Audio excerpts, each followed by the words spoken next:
এই ঝগড়ার প্রধান কারণ হচ্ছে জেনারেশন গ্যাপ, ঠিক কিনা? শাশুড়ি এক জেনারেশনের আর বৌমা আরেক জেনারেশনের। শাশুড়ি ভাবে একরকম, বৌমা ভাবে আরেক রকম। শাশুড়ি চায় বউর উপর খবরদারি করতে, বউ চায় শাশুড়ির উপর খবরদারি করতে। এই ডমিনেটিং এর কারণে কিলাকিলি আছে না নাই? আহা, এটা ঠিক না। আমার শাশুড়ি মায়েরা যারা আছেন, প্রথমে শাশুড়ি দিয়ে শুরু করি। আমার মাইকের আওয়াজ যে ঘরগুলোতে যায়, আমার শাশুড়ি মাদেরকে বলবো, বউদের উপর অত্যাচার করবেন না। ছেলেরে প্রশ্ন করে, তোর কাছে তোর বউ বড় না আমি বড়?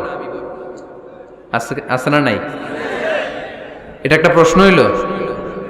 তোর বউ বড় না আমি বড়? দুইজনেই বড়। তো এক ছেলে সুন্দর উত্তর দিছে, আমার কাছে ভালো লাগছে উত্তরটা শুনে। এক মা প্রশ্ন করছে, তোর এতদিন আমি লালন পালন করে বড় করলাম, জীবন যৌবন তোর জন্য শেষ করলাম, আজকে বউ পাইয়া বউ তোর আপন হয়ে গেল? এবার ছেলে উত্তর দিছে, মা, আমার মুখ থেকে মা ডাক শোনার জন্য তুমি কি কষ্টটাই না করছো জীবনে। 10 মাস আমারে পেটে ধারণ করলা, খাইতে পারো নাই, বমি করছো, খালি ওষুধ খাইছো, তোমার পেট কেটে আমারে বের করা হয়েছে, 2 বছর আমারে দুধ খাওয়াইছো, পেশাব পায়খানা পরিষ্কার করেছো। বয়স যখন 3-4 তখন তোমার আমি মা ডাকছি, এই মা ডাকটা শোনার জন্য তুমি এত কষ্ট করছো। আর আরেকবারের মাইয়া এই ঘরে আইসাই তোমার মা ডাকা শুরু করছে। যেই মেয়েটা তোমারে মা ডাকে সে আমার আপন হবে না কেন মা? ঠিক কিনা? এই মা ডাক শোনার জন্য তুমি এত কষ্ট করলা, আমার লালন পালন করলা, 10 মাস পেটে ধরলা, পেশাব পায়খানা পরিষ্কার করলা, এরপরে মা ডাক শুনতে পারছে। আর আরেকবারের মেয়ে জানা নাই চিনা নাই এসেই তোমার ডাকা শুরু করছে মা। তো যে আমার মারে মা ডাকে তার স্থান তো আমার কলিজায়, ঠিক কিনা?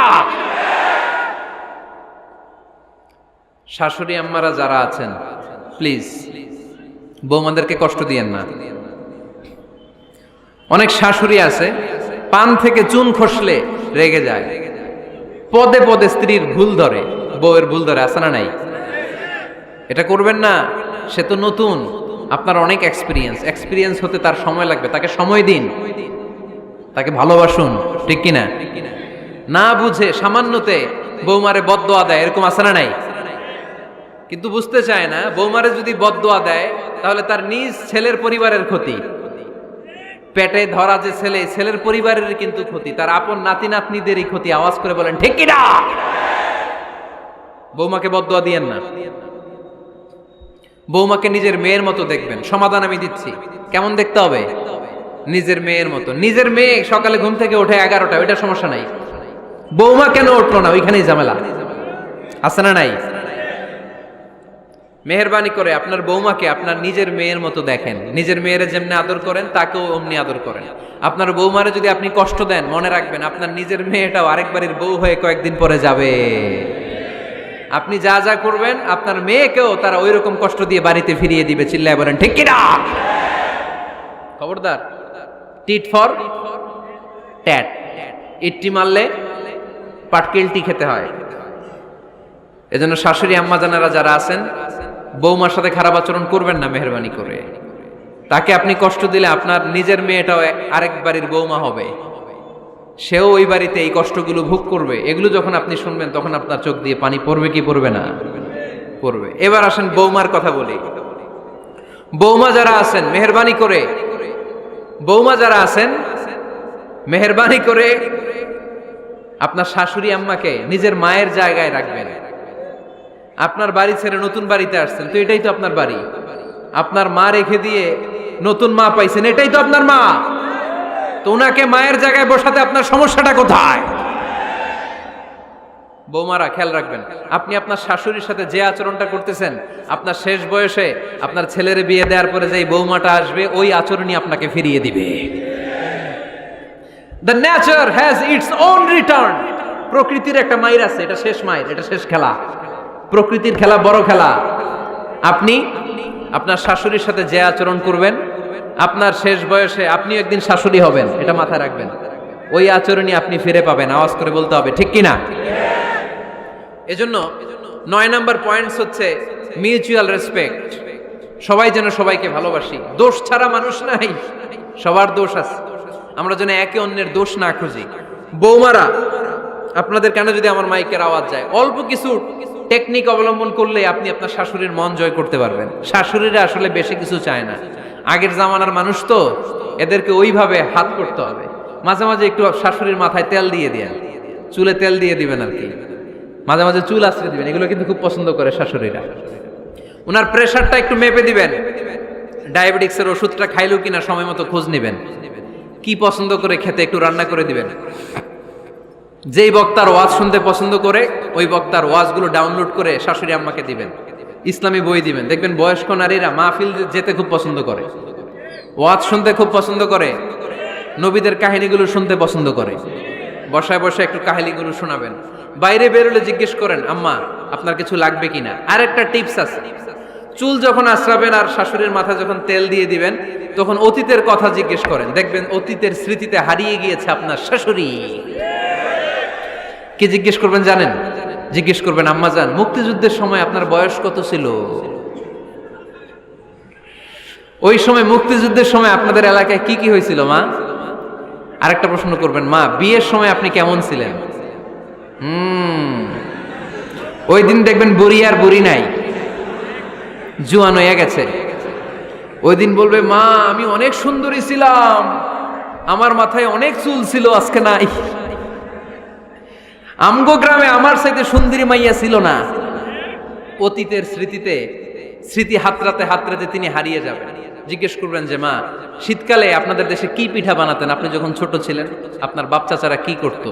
এগুলো জিজ্ঞেস করলে উনি স্মৃতির পাতা হাতরাতে হাতরাতে চোখ দিয়ে দাঁড় দাঁড় করে ওনার পানি ঝরতে শুরু করবে। আপনার জায়গায়, ওনার হৃদয়ের মনি কোঠায় এমন জায়গায় পৌঁছবে, আপনার ছাড়া উনি কিছুই বুঝবে না। বৌমারা, এই অল্প কিছু টিপস অবলম্বন করে আপনারা আপনাদের শাশুড়ির মনকে জয় করতে পারেন। শাশুড়ি বৌমার দ্বন্দ্ব আমরা চাই না। আমরা চাই শাশুড়ি বৌমাকে নিজের মেয়ের মতো জানো, আর বৌমার শাশুড়িকে আপন মায়ের মতো ভালোবাসুক, ঠিক কিনা? এই মিউচুয়াল রেসপেক্টই পারে শাশুড়ি বৌমার দ্বন্দ্বকে দূর করতে, আর ঘরটারে শান্তির টুকরা বানাতে। আওয়াজ করে বলেন ঠিক কিনা? কয়টা গেল? আর আছে কয়টা? দোয়া করবেন একে অপরের জন্য। দোয়া, সাইয়েদনা ইব্রাহিম ফ্যামিলির জন্য দোয়া করতেন, রব্বি জাআলনি মুকিমাস সালাতি ওয়া মিন যুররিয়াতি রব্বানা ওয়া তাকাব্বাল দুআ। ও আল্লাহ, আপনি আমার নামাজ কায়েমকারী বানান, আমার কলিজার টুকরা সন্তান ইসমাইলকেও নামাজ কায়েমকারী বানান, আমার দোয়াটা আপনার দরবারে আপনি কবুল করে নেন। সুবহানাল্লাহ পড়েন। রব্বানা ইন্নী আসকানতু মিন যুররিয়াতি বিওয়াদিন গায়রি যী যারইন ইনদা বাইতিকাল মুহাররাম। ও আল্লাহ, আমার সন্তান সন্ততি, আমার ফ্যামিলিকে ধুধু মরুপ্রান্তর এই উপত্যকার মধ্যে তোমার কাবা ঘরের সামনে রেখে গেলাম, তাদেরকে তুমি নামাজ কায়েমকারী বানিয়ে দিও। গোটা বিশ্বের সব মানুষের অন্তর আমার ফ্যামিলির দিকে আল্লাহ তুমি ঝুঁকিয়ে দিও। ওয়ারযুকহুম মিনাস সামারাত, ফলমূল দিয়ে আল্লাহ তুমি তাদেরকে রিজিকের ব্যবস্থা করে দিও। তার মানে সব নবীরা তাদের পরিবারের সদস্যদের জন্য দোয়া করতেন কি করতেন না? আবার কোরআন আমাদেরকে শিখালো, রব্বানা হাব লানা মিন আজওয়াজিনা ওয়া মিন যুররিয়াতিনা কুররাতা আ'য়ুন ওয়াজআলনা লিল মুত্তাকিনা ইমামা। ও আল্লাহ, এমন নেককার সন্তান, এমন নেককার স্ত্রী আপনি আমাকে দান করেন যাদের দিকে তাকালে আমার চোখ দুইটা ঠান্ডা হয়ে যায়। চক্ষু শীতলকারী স্ত্রী দেন। বিয়ে যাদের হয় নাই, ইয়াং ছেলেরা এই দোয়াটা করবা। বিয়ের জন্য দোয়ার দরকার আছে না নাই? প্রতিদিন এই দোয়া করবা, আল্লাহ এমন স্ত্রী দেন, এমন জীবন সঙ্গিনী আপনি আমাকে দেন, এমন লাইফ পার্টনার দেন যার দিকে তাকালে আমার চোখ জুড়িয়ে যায়। এমন সন্তান আল্লাহ আপনি আমার ফ্যামিলিতে দেন যাদের দিকে তাকালে আমার চোখ দুইটা ঠান্ডা হয়ে যায়। নেককার সন্তান, নেককার স্ত্রী আল্লাহর কাছে দোয়া করে চেয়ে নিতে হয়। তাহলে ফ্যামিলি মেম্বার একে অপরের জন্য দোয়ার দরকার আছে না নাই? বাবা দোয়া করবে ছেলের জন্য, ছেলে করবে বাবার জন্য, মা দোয়া করবে মেয়ের জন্য, মেয়ে করবে মায়ের জন্য, ভাই করবে বোনের জন্য, বোন করবে ভাইয়ের জন্য। দোয়ার দরকার আছে না নাই? দোয়া করবেন সবাই সবার জন্য। এই যে কোরআনের বঙ্গানুবাদ পাওয়া যায় না এখন, কথা বলেন। স্মার্টফোন আছে কার কার দেখি? হ্যাঁ, কারা কারা স্মার্ট দেখি? হাজার হাজার স্মার্ট, মাশাআল্লাহ। এই স্মার্টফোনের ভেতরে আল কোরআন নামে বাংলায় কোরআনের একটা অ্যাপস পাওয়া যায়। কথা বলেন, পাওয়া যায় কি যায় না? আজকে থেকে এই অ্যাপসটা ডাউনলোড করে প্রতিদিন 1 আয়াত 2 আয়াত 3 আয়াত করে পড়া শুরু করে দেন। বাঁচতে হলে পড়তে হবে, বাঁচতে হলে জানতে হবে, ঠিক কি না? এই স্লোগান আমাদেরকে শিখায়। এই স্লোগান তো আল্লাহ, এই স্লোগান দিয়েই তো আল্লাহ কোরআন শুরু করছে, ইকরা বিসমি রাব্বিকাল্লাযী খালাক। বাঁচতে হলে জানতে হবে, বাঁচতে হলে পড়তে হবে, পড়ার কোনো বিকল্প নাই। আওয়াজ করে বলেন ঠিক কি না? সুজানগরের রায়েরা, মোবাইলের অ্যাপসের ভিতরে আমরা কোরআন রাখতে রাজি আছি তো সবাই? হাদিসের অ্যাপস ডাউনলোড করতে রাজি আছি তো? বাস রাজি আছি, ডাউনলোড করে রাইখা দেবো, আর কেউ পড়বো না নাকি? হ্যাঁ, প্রতিদিন একটা আয়াত হলেও যেন আমরা পড়ি। আল্লাহ যা বলা দরকার সব বলে দিয়ে গেছে, নতুন করে আর কিছু বলবে না। আমরা যেন পড়াশোনা করি, আমরা যেন একটা পাঠাগার বানাই। আবারও কখনো আসার সুযোগ হইলে আমি জিজ্ঞেস করবো, যদি আমার মনে থাকে যে আপনাদের পাঠাগার আছে কার কার ঘরে, সেদিন সবার হাত তুলতে হবে। এমনি পারা যাবে তো?